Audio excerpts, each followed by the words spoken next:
Hey guys, Assalamu alaikum. This is me, Kanwal Fatima. Welcome back to my YouTube channel. I hope everyone's doing good. And first of all, आप सबको मेरी तरफ से गुजरी हुई ईद मुबारक। I know कवल काफ़ी late होगी, सो सॉरी।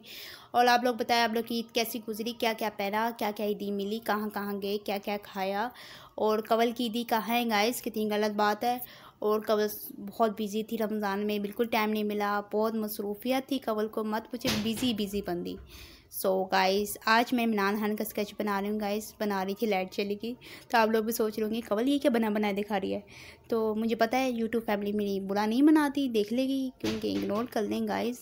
लाइट चली गई थी, अब मैं क्या कर सकती थी। सो इंशाल्लाह ताला मैं आपके साथ स्टे कनेक्ट रहूँगी, वीडियोस डालती रहूँगी। अब गैप नहीं आएगा, पक्का वादा है, गैप नहीं आएगा। और आप लोग मेरी वीडियोस देखें, शेयर करें, सब्सक्राइब करें मेरे चैनल को। कहाँ हैं आप लोग गाइस, कितनी गलत बात है।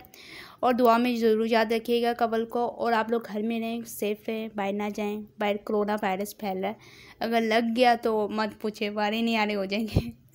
रियली गाइस, मुझे बहुत अच्छा लगा, आप लोग से बात करनी भी थी, तो मैंने कैसे ना बात भी हो जाएगी और मेरी वीडियोस भी डल जाएगी। तो फिर मिलेंगे चलते चलते, दुआ में याद रखिएगा। अल्लाह हाफिज़।